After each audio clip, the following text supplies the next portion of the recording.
Thanks for being here. Such a potent time of year. We're moving into the All Souls Day, All Saints Day, and our ancestors are very close.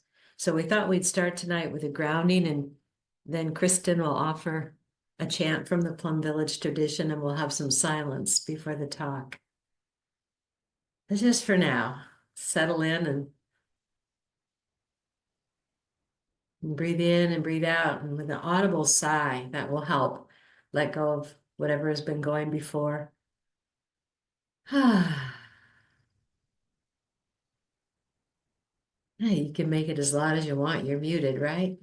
Breathing in, breathing out. Hmm.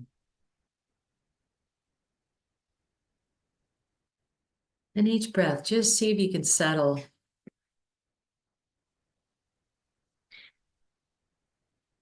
In North America, we have leaves falling.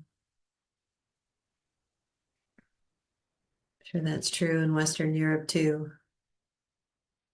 Just imagine that graceful fall as you settle in to your chair or cushion.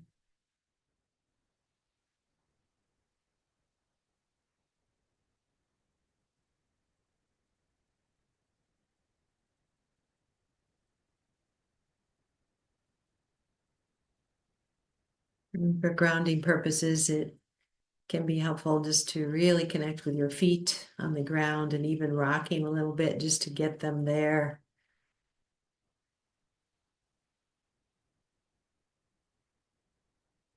And this is where I do my land ancestor blessing prayers as I touch into the Cherokee red earth of where I am now in Cherokee land.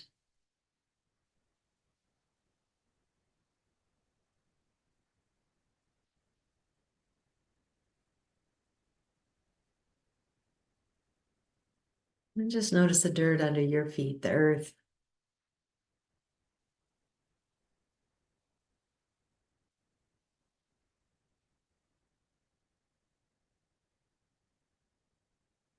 Aware of the sensation of your bum or thigh on the chair cushion.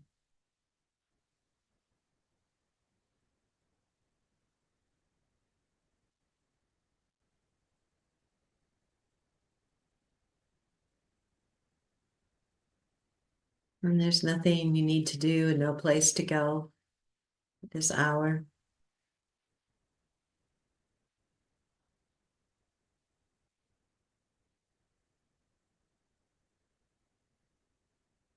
Invite your body to rest.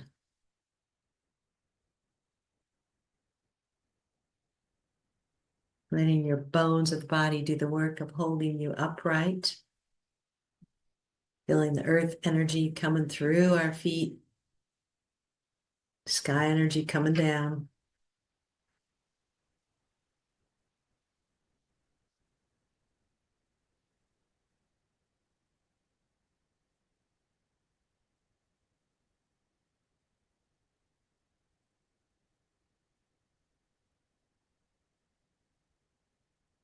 And aware of our ancestors before us and behind us.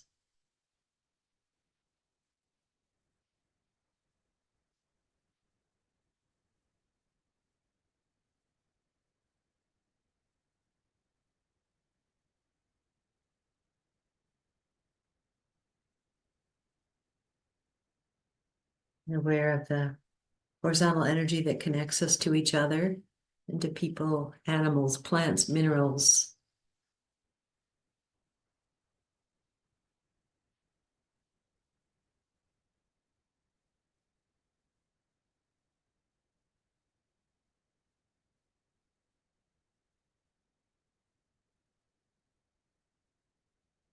I always notice a little bit more of my hips and my shoulders when I do this.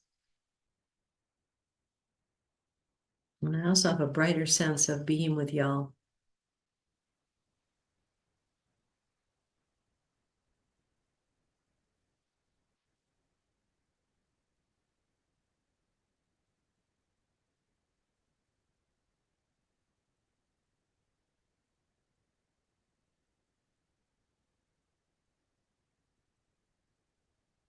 Just for fun, tip back a little bit and forward on your pelvis. Just really tune into the back side of your body and the front side.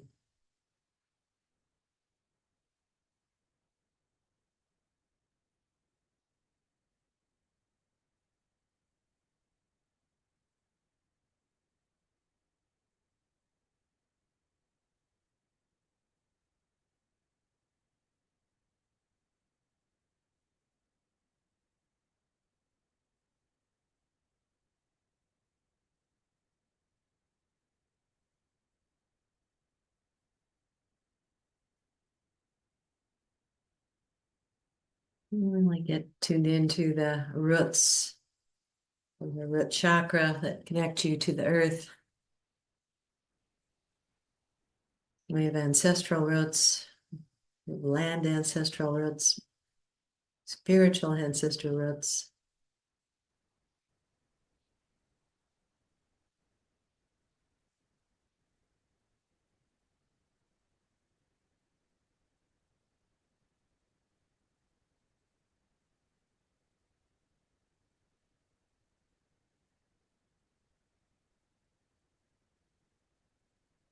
I'll invite Kristen to offer a chant.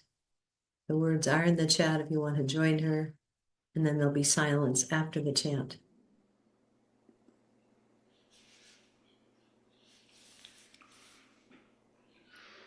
Arrived, arrived, at home, I am at home, dwelling in the here and dwelling in the now, solid as a mountain, free as the white clouds, the door to no birth and no death is open, free and unshakable. Arrived, arrived, at home, I am at home, dwelling in the here and dwelling in the now, solid as a mountain, free as the white cloud, the door to no birth and no death is open, free and unshakable.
Greetings, beloved ones.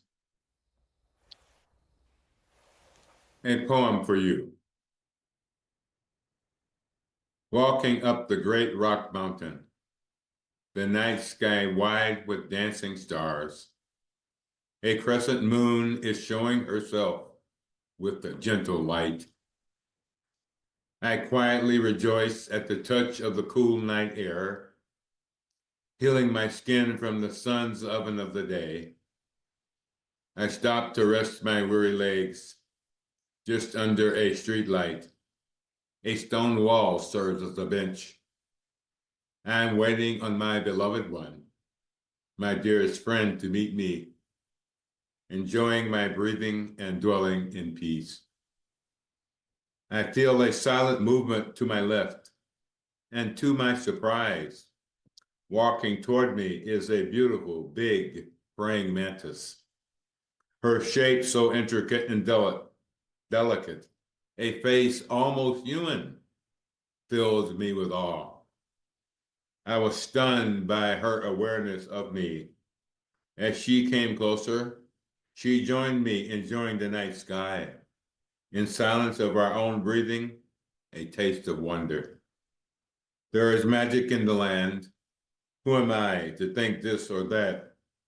Under that night sky, I fell into nature's love, gratitude, stillness, and whispers of the mantis, still calling me home.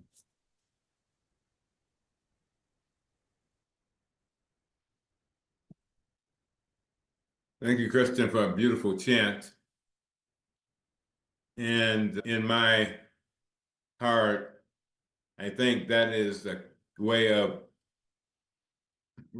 introducing the themes of the next talks I'm going to be doing till the end of the year, which are basically about the door to no birth and no death. But I want to start at the beginning of this journey. I want to begin with the Five Remembrances. I want to begin before the Five Remembrances. So I have one story and then another and then another. My first story is about Gautama, the prince, who lived in a palace and had a luxurious life like many of us do. And I know luxury is relative, but we still have luxury. I've lived in places where it was always hard to have water, not just when there was an event. Always hard to have electricity, etc. One day, Prince Gautama, you have to understand, his father kept him encased in the palace, would not let him go out and interact with people outside or even see the world outside. So he rebels and he asked his chariot driver to take him on a ride through the village so he could see what the real world was like. The first thing he saw was a broken down man bent over, and he asked his driver, "What's the matter with him?" And his driver said, "He's just old." And they kept going. And then he saw someone who was sick, infirmed, laying by the side of the road. And he asked his driver again, "What's the matter with him?" He said, "He's ill." And they drove on and they came to the charnel ground where the bodies in ancient India were burned. And Gautama asked, what is this? And the driver explained, it's the burning ground for dead bodies, and that everybody ends up here, no matter who they are. And on that ride, the prince saw one more thing. He saw an ascetic. He saw a practitioner heading into the forest, at peace, walking calmly in the face of old age, sickness, and death. That set Gautama on the path into the forest where he became what we now call the Buddha. What did he discover in the forest? he discovered that the three sights he saw, aging, sickness, and death, were guarantees of life completely. And that in order to be at peace, happy in the sense of the deepest sense of happiness, not People magazine happiness, at peace with oneself, at peace with the nature of reality that is impermanence. On the drawings and typography and pictures, iconography of the 6 stages or 6 realms of samsara, they are enclosed in a great big circle of impermanence, driving all of our states of samsara. So I'm going tonight just be talking to you about how the Buddha broke through and continued to break through. I like to remind people, once the Buddha, quote unquote, had his awakening in the forest, he did not think that as a graduate degree and stopped practicing. He practiced more, because if you don't, you lose it. Just like anything else that requires care and loving attention. So those 3 foundations are at the core of understanding Buddhism. We grow old, we get sick, we die. And many people over many years interpreted that as Buddhism as being Stoicism, recommending a Stoic approach to life or an indifferent approach to life. Far from the truth. Because when we are able to look deeply at old age, sickness, and death, the door to no birth and no death can appear. And eventually became 5 practices. The 4th practice is everything you cherish and everything you love is of a nature to change. Boy, does this get this gets you right in the heart. You can't control anything. Not only your life is a predictable kind of phenomena will come to an end, but also you cannot control loss. You cannot control grief. You cannot control the fact that everything changes. You, the person next to you, your beloved, your strangers, your enemies, your friends, etc., your ancestors, your family, all the time change. And the 5th remembrance is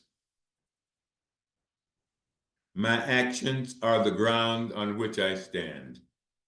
Also, it's been said as my actions are the only belongings I can take with me when I leave this plane of existence. Now, what actions can I do now in light of all this? The 5th remembrance is I can respond to the miracle of old age. I can respond to the humility and vulnerability of ill health. I can respond to loss and grief with an ever-widening heart. I can respond to my life experience of reality.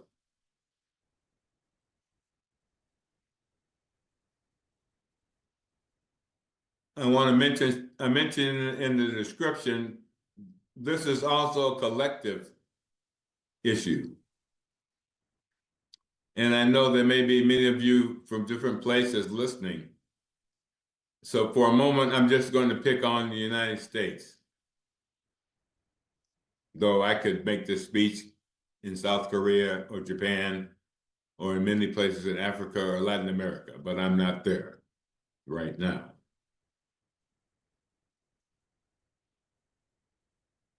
We a Department of Education in the state of Texas this week recommended that their books on Native American genocide be moved to the fiction category. I know. This is what I'm talking about. If you cannot face your own life and what you have done, whatever it is, you are doomed to create a society that lives in fantasy. And there are quite a few books out on how susceptible the American psyche is to fantasy, long before the fantasies we're dealing with now. As we experience these facts of life, the states that rise in us are the state of hell, rage, which is completely legitimate, and the rise of the sense of greed or grasping, the hungry ghost, the experience of never quite being satisfied, even when you get what you want, or the animal realm, the realm of unpredictability and foolishness, driven by seeking whatever instinct calls, or the human realm, which is always caught in uncertainty, but is also the only place we can achieve our liberation from the realms themselves. And of course, the Azura realm is the realm that, in one translation into English from our Japanese teachers, is called the realm of fighting demons. These are people, you met people like this, you've met human beings like this, even since you were a little kid. These are people who have, it's not just the states of being that are the issue here. We all experience anger, rage, need, greed, etc. But the experience of a state of being is not the same thing as a trait of being. A state becomes a trait if we visit it over and over and over again. That rewires our neuroplasticity of our nervous system. And so that trait then becomes our identity formation and the only habit we can deliver to the world. So we've all experienced the anger of the hell realm, that state of mind, but it didn't take residence. I'm talking, a trait is when a state of mind takes residence in your being and your behavior. So we live in a society, a recent report was, we're failing at learning how to live in the modern world. There's a long list of trying to avoid growing old, which is fine. It just doesn't work well enough. Injury, sickness, just normal. Billions and billions of dollars are spent just last year dealing with people going in accidents and having fun and still getting hurt and around the world. So being human is risky. And that's one of the reasons mindfulness is very, very important. We live in a culture that has difficulty dealing with old age. Can't face it. It's not just here, it's everywhere. If you want good plastic surgery, go to South Korea. All of our modern societies are caught in this cycle of samsara we think is progress. It's not progress. It is harming ourselves and harming the earth. Mental illness has never been more prevalent around the world. I know part of that is because we're paying more attention to it, but part of that is it's also there to pay attention to. The Five Remembrances, when Ty was asked, why should I practice this? This makes me scared. Thinking about old age, injury, dying, loss. And Ty said, you do this practice in order to bring your fears up from the bottom of your consciousness up to the top of your mind so you can look them in the face. And that's how you train yourself to be fearless. But you're not fearless if your fear is not fearlessness, is not dealing with the concrete facts of human existence, which we totally bypass in the modern world. We make it a commercial, we make it a TV show, we make it a movie, but we will not, in fact, deal with it. There were 6 million, roughly 6 million indigenous people here when the Europeans arrived, and that went down to 300,000. Do you think those people just flew away? There are some records indicating that people were paid money for every Native American they could kill. If we can't face this, how can we face the future with any integrity? I'm not even going to mention the 20 million people who came over on slave ships. I don't have to even go there. It's the same thing. You know, the definition of genocide in 3 phrases is anybody, any of us, this is true all over the world again, we do some horrible act of damaging and destroying people for our own personal gain or collective gain, and then we deny we did it. And then phase 3, we forget we denied we did it.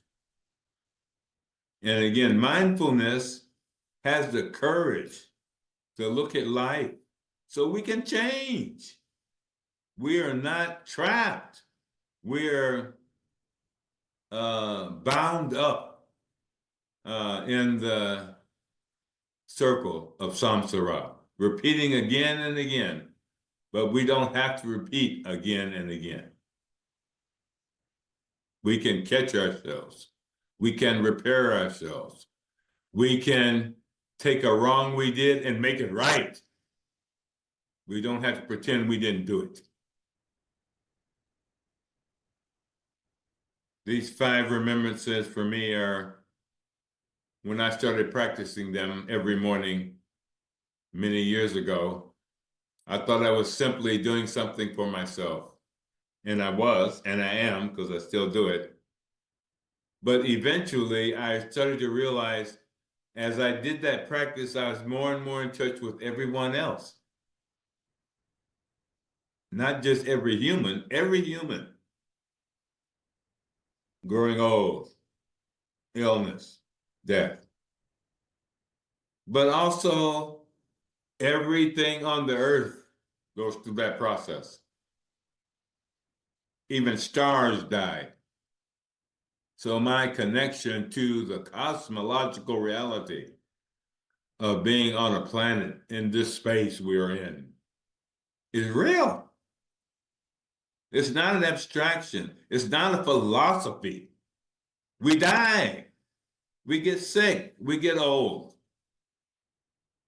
And that's fine. If we know the 5th remembrance, which is to practice with it, not run from it. Practice gently with it. Practice kindly with it. Practice with patience with it. I do visualizations now when I do that practice. I actually, well, to do the getting old part, I don't have to go far. I can just look in the mirror. And that takes care of that first remembrance. But the illness, all I have to do is try to run. I can't. And I used to be in track and field when I was young. I know what it means to run. I know the pleasure and joy of running. but I can't do it anymore. Peggy and I owned a flower business years ago here in Asheville, and I did many, if not most, of our deliveries of arrangements. I also made arrangements, which was a lot of fun, but a lot of our deliveries and requests were to funeral homes. And I was always struck by how similar every funeral home is. They're all so similar. Dead people.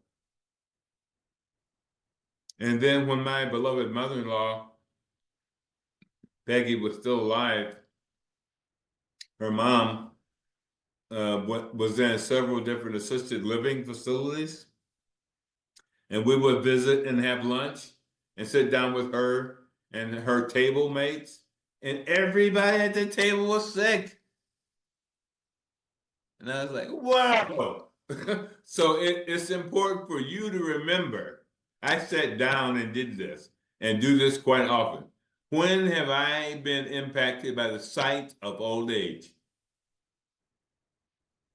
Know when you've been impacted. Know how you've been impacted by when you first saw that. How have you been impacted by seeing sickness or illness? How have you been impacted by your encounters with death?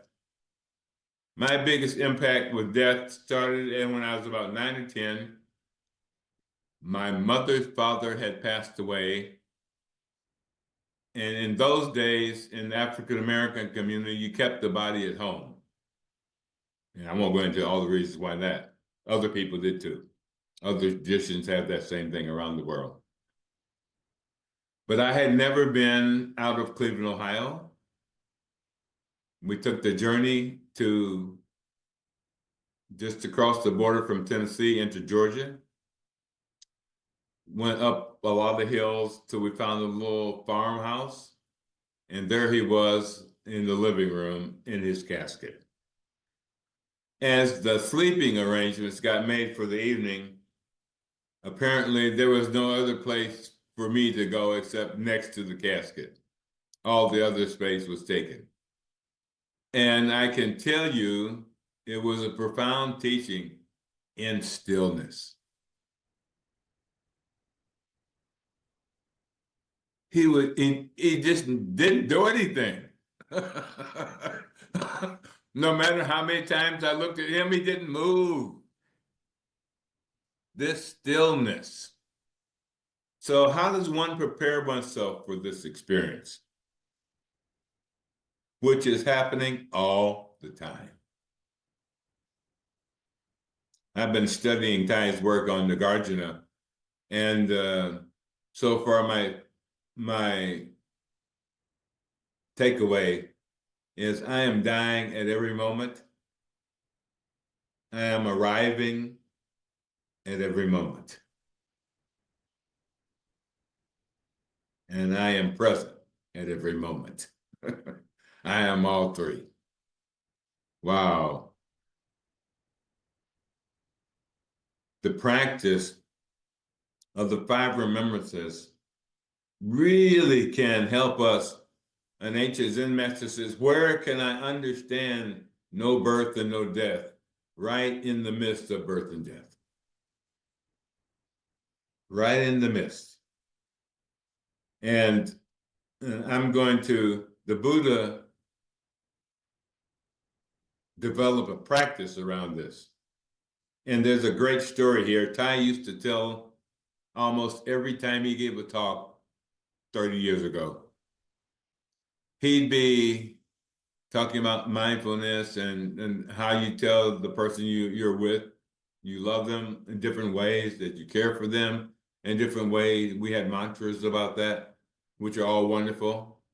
And in every case, before the retreat was over, I heard Sister Chong Kong whisper in the Thay's ear, tell them about the cream of the Buddhist teaching. So in other language and earlier interpretations of Buddhism, this was described as extraordinary teachings and extraordinary teachings.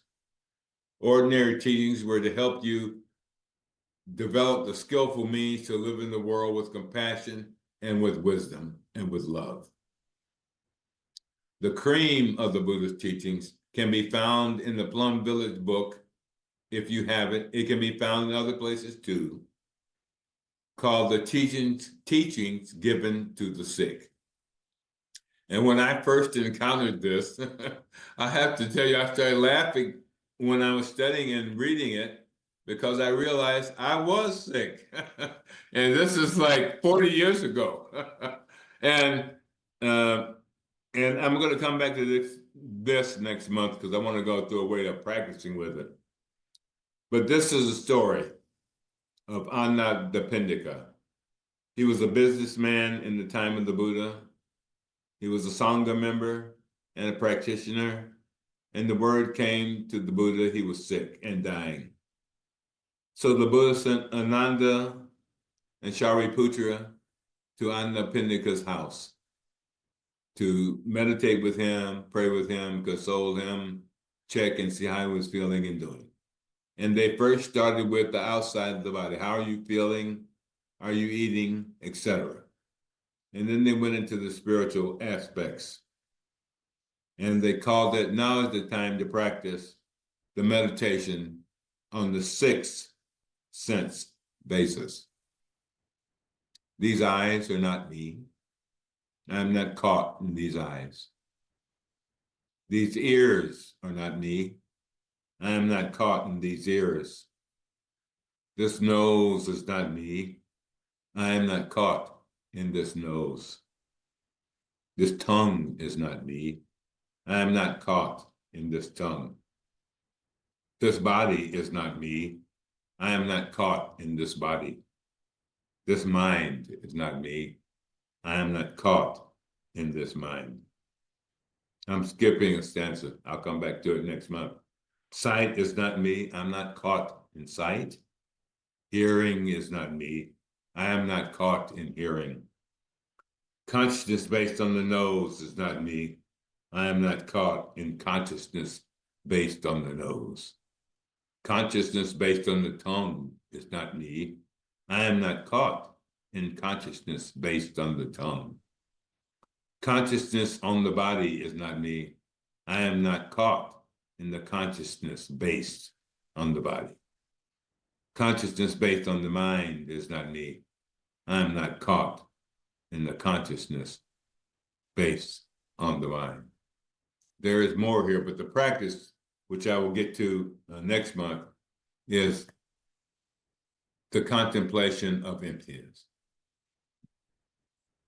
And so that continually, daily, was one of the practices of the Buddha. The skillful art of mindfulness is so brilliant because it has enabled me to practice this contemplation everywhere, all the time. This is not simply a practice you do sitting in the zendo or in a quiet space in your house, though it is that too. But you sit in the zendo, you sit in a temple, you sit in a practice center and practice so you can take it home, so you can carry it with you everywhere you go, so that you can unbound yourself, untangle yourself from the realms of samsara that will capture you and take you over. Completely impersonally. Everywhere I've ever lived in the world, I have met the hell realm, the hungry ghost realm, the animal realm, the human realm, the Azura fighting demon realm, and the heavenly realm. And also, everywhere I have been in the world, those realms were not enough. Not enough to open the door to no birth and no death. This is the cream, is said in Vietnam, of the Buddhist teaching. This is the extraordinary teaching. This is the core of what Buddhism has to offer. The contemplation on impermanence, on change. Boy, is this hard for people. And the more organized we get, the more difficult this becomes. We're less flexible, in some ways, less imaginative. It is not easy to change. But change is happening, whether we want to change or not. Glaciers are melting, seas are rising, and getting hotter, the oceans are. Things are happening, rivers are overflowing, fires are burning like never before. Jakarta in Indonesia is sinking.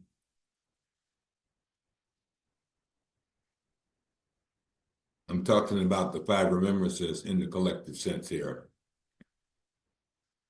Japan is losing human beings. There's just not enough people having babies. And if that doesn't change in 100 years, there may not be any more Japanese left in the world. Some people have said. South Korea is starting to experience the same thing. Other places around the world are starting to experience a shrinking population and an aging population at the same time. We need not hide from this. We need to embrace this clarity.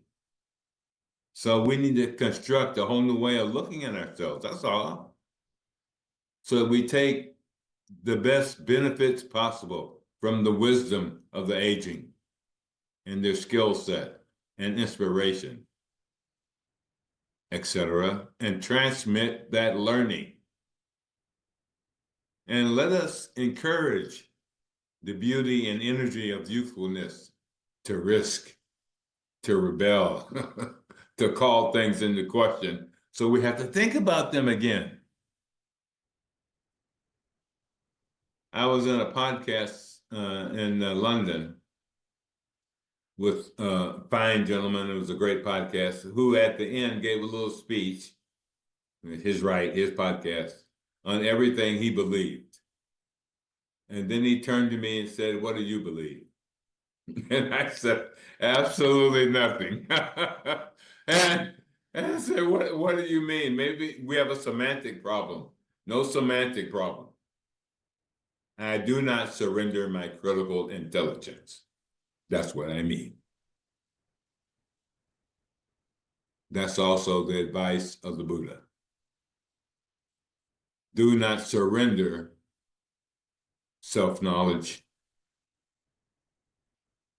Use your critical intelligence. I can't understand almost for the life of me why some people are confused.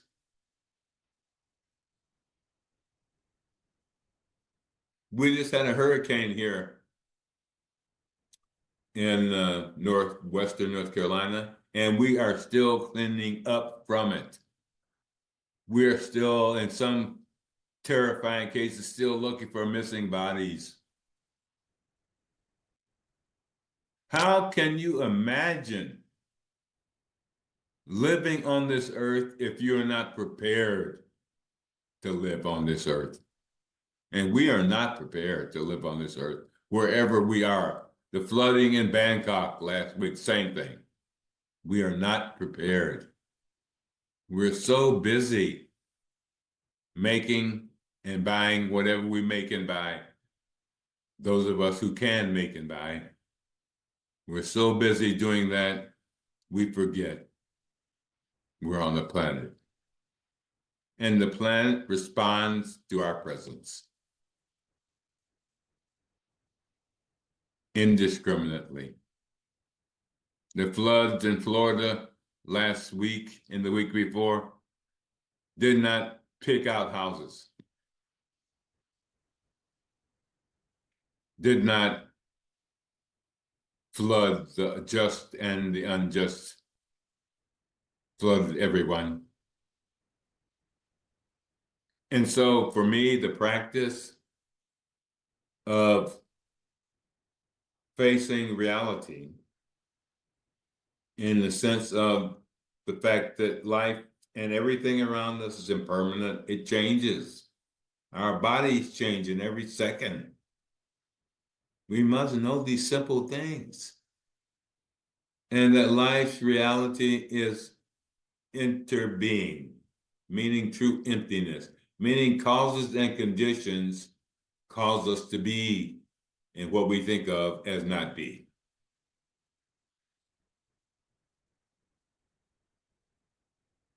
I was thinking the other day, I heard a voice on the television that sounded like my son.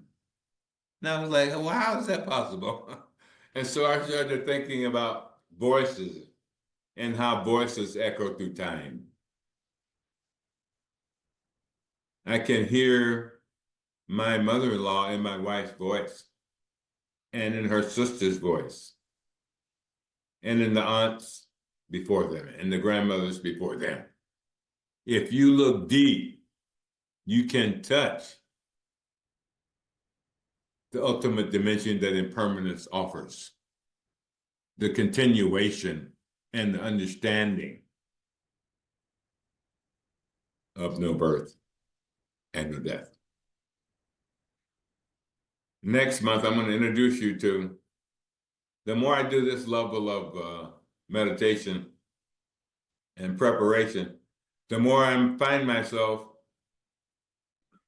in touch with old gospel songs I heard when I was a kid. I can't believe it. I'm more Christian now than ever. It's so funny. And so next month, there's a great song I remember. They used to sing in my church when I was little. It was called Never Grow Old. There's a place, there's a land, if you can get to it, where you'll never grow old. That'll be next month's talk. So stay tuned. Thank you, beloved ones. Take good care of yourselves. Temporary actions.